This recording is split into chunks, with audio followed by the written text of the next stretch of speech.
Assalamualaikum warahmatullahi wabarakatuh. Salam dan bahagia.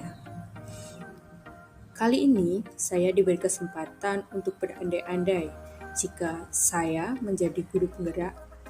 Dalam 3 tahun ke depan, saya akan menjadi seperti apa? Sehingga kali ini saya, Amalia Anissa dari SMP Negeri 1 Mungkit, akan menjabarkan kegiatan apa saja yang telah dan akan saya lakukan dalam rentang 3 tahun ke depan dan selanjutnya.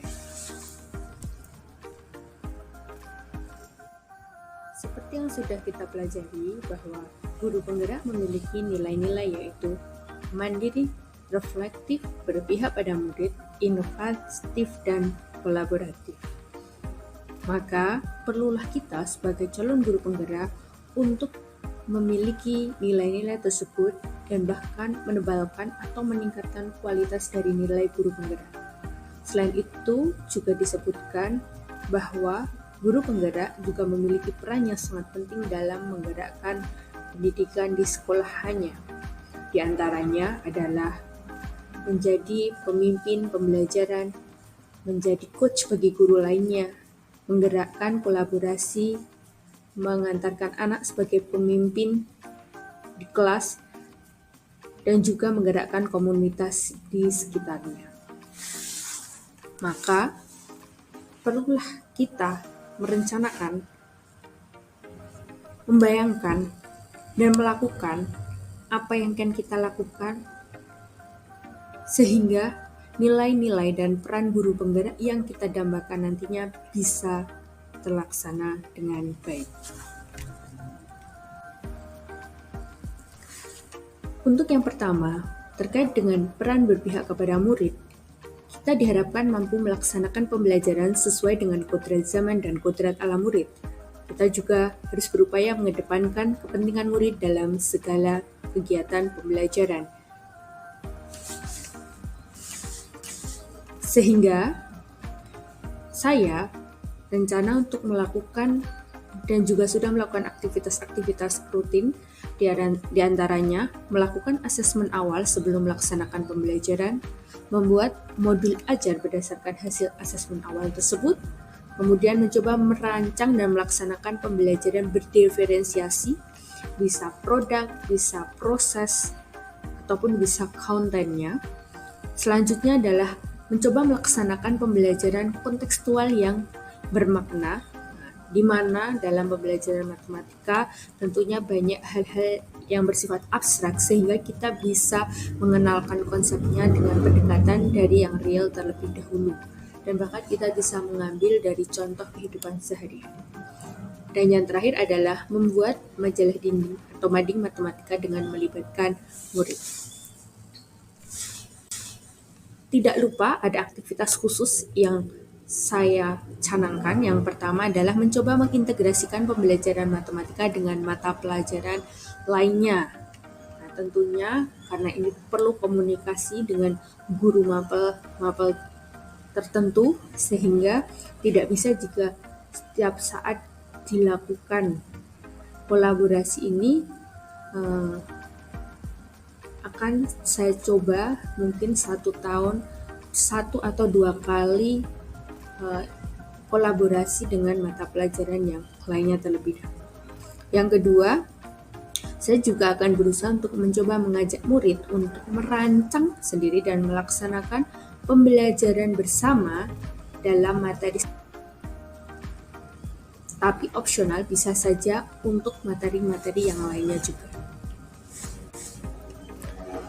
Untuk nilai yang kedua yaitu mandiri, kita diharapkan bisa berinisiatif untuk mengembangkan diri. Kemudian berinisiatif juga untuk turun tangan dan bertanggung jawab untuk memulai perubahan positif. Yang ketiga, termotivasi untuk memperhatikan kualitas kinerja dan hasil kerja. Dengan kita memperhatikan kualitas dan hasil kerja, maka kita tahu apa yang kurang dan kita akan berusaha untuk memperbaiki sehingga kualitasnya meningkat. Dan yang keempat, berinisiatif untuk turun tangan dan bertanggung jawab untuk memulai perubahan positif, di mana di sini kita bisa memulai dari diri kita sendiri untuk melakukan hal-hal positif di lingkungan sekolah. Harapannya itu bisa memacu atau mungkin memotivasi rekan guru ataupun murid untuk melakukan perubahan positif. Untuk aktivitas rutin yang saya kembangkan, yang pertama aktif sebagai pengurus MGMP yang merancang dan melaksanakan berbagai kegiatan pengembangan guru matematika, utamanya di subrayon kami yaitu subrayon 1, 2, dan 3. Sudah ada beberapa kegiatan yang kami kembangkan dan harapannya kegiatan ini juga bisa meningkatkan mutu pendidikan atau pembelajaran matematika di daerah kami. Kami juga bisa saling berbagi pengalaman, kelebihan, kekurangan masing-masing sehingga bisa merancang hal-hal yang lebih baru lagi. Yang kedua, aktif mengikuti mungkin 4-5 kegiatan, bisa berupa diklat, workshop, pelatihan, pengembangan kompetensi diri per tahun. Seperti yang kita ketahui, sudah banyak aktivitas pelatihan, diklat, workshop yang bisa kita ikuti baik secara daring maupun langsung, sehingga rasanya sangat baik ketika kita mau berusaha belajar hal-hal baru berkaitan dengan upaya kita untuk memfasilitasi pembelajaran yang efektif bagi murid-murid kita. Selanjutnya adalah berinisiatif, berangkat tepat waktu, masuk kelas juga tepat waktu, kemudian mengikuti kegiatan-kegiatan sekolah dan melakukan komunikasi aktif dengan rekan dan muridnya. Jadi di sini kita tidak perlu kejar-kejar oleh pimpinan atau mungkin oleh teman lainnya, tapi kita melakukan inisiatif sendiri di mana harapannya potensi yang kita miliki itu bisa memaksimalkan apapun yang ada di sekolah kita. Untuk aktivitas khusus, berusaha untuk membuat best practice dalam tahun ini dan semoga tahun-tahun depan juga bisa membuat best practice. Kemudian berbagi praktik baik di lingkungan sekolah maupun MGMP.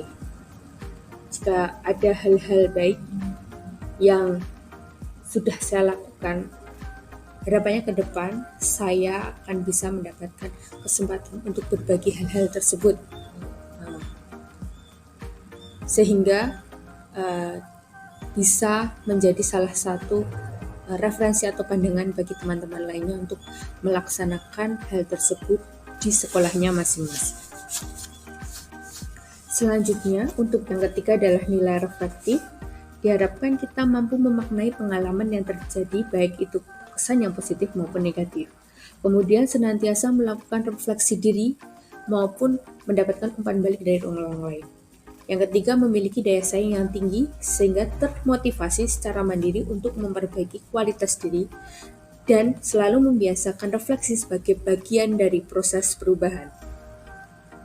Refleksi ini sangat penting kita lakukan sehingga akan ada hal-hal baru yang bisa kita kembangkan agar fasilitasi atau pelayanan pendidikan kita akan menjadi lebih baik dan murid-murid akan mendapatkan dampak langsung yang positif bagi diri mereka. Hal yang dilakukan yang pertama adalah selalu merefleksi diri terhadap pembelajaran yang sudah dilakukan, baik dalam tulisan maupun berdiskusi dengan teman. Yang kedua, melakukan refleksi bersama murid, karena di sini murid adalah aktor dari pembelajaran, sehingga kita sangat berharap mereka bisa memberikan umpan balik, baik itu secara lisan di akhir pembelajaran dan bisa secara tertulis di akhir tujuan pembelajaran atau materi.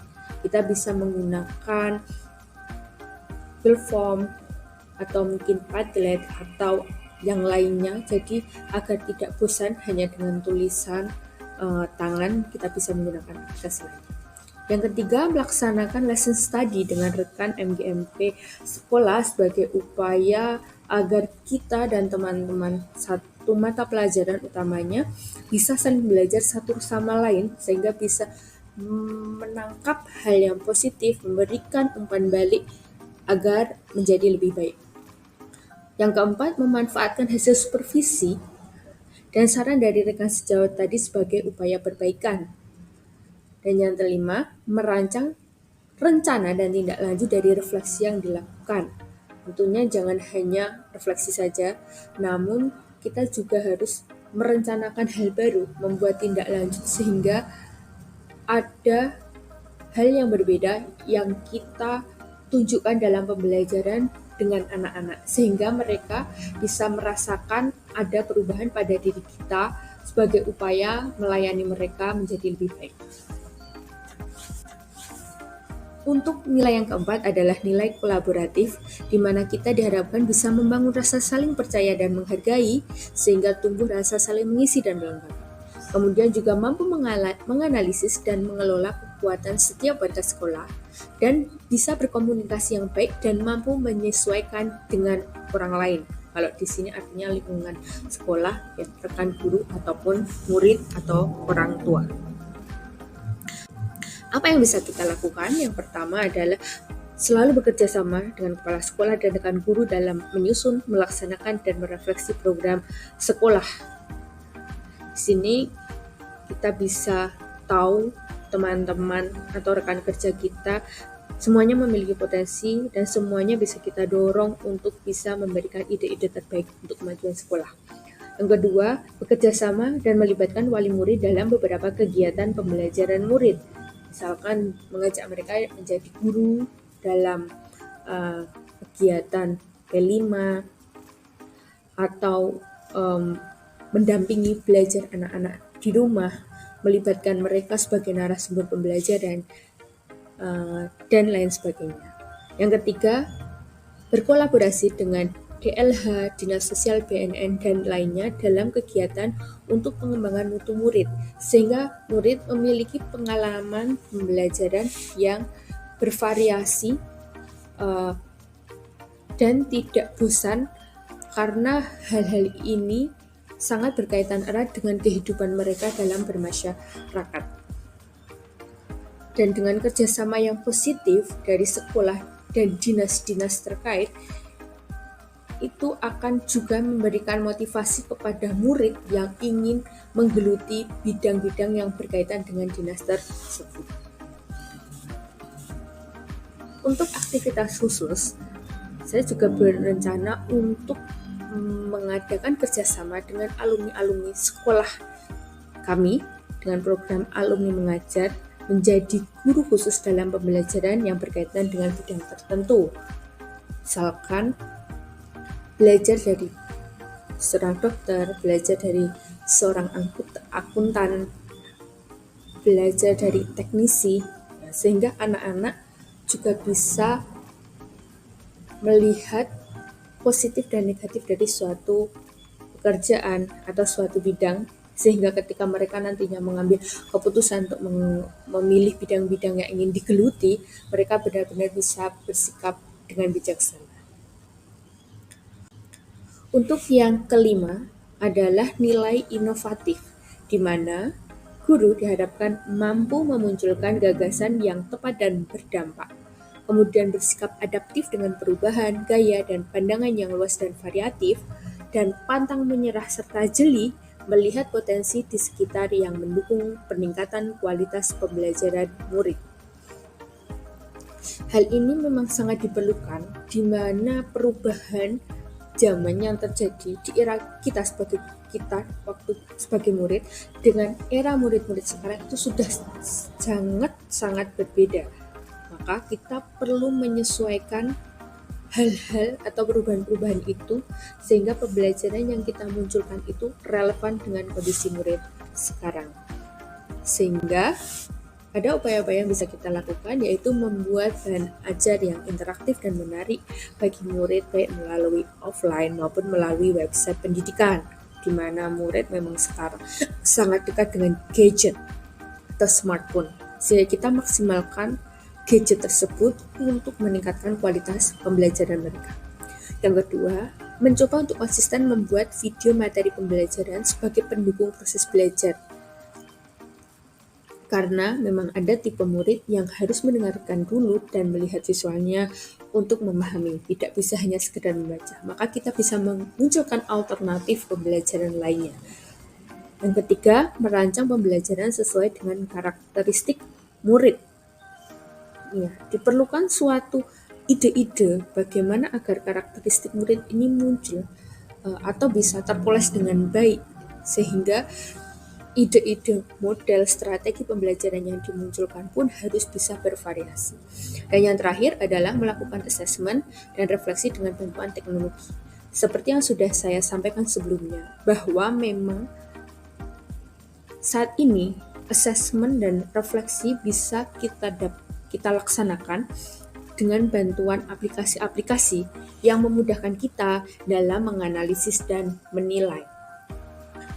Dan itu pun akan membuat murid-murid lebih tertarik atau lebih dekat, lebih berani untuk melakukan refleksi dan juga merasa enjoy ketika melakukan assessment.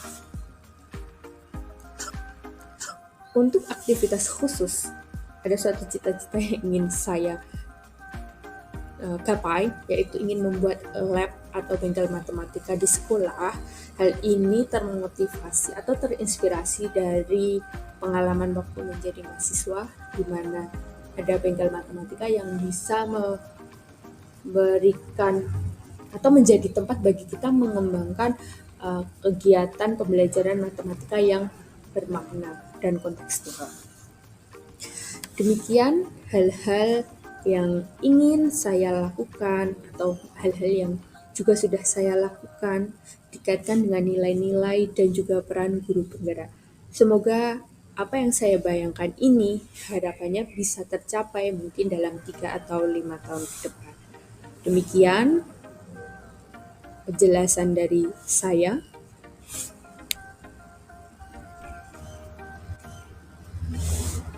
Semoga bermanfaat. Terima kasih. Salam guru penggerak, tergerak, bergerak, menggerakkan. Assalamualaikum warahmatullahi wabarakatuh.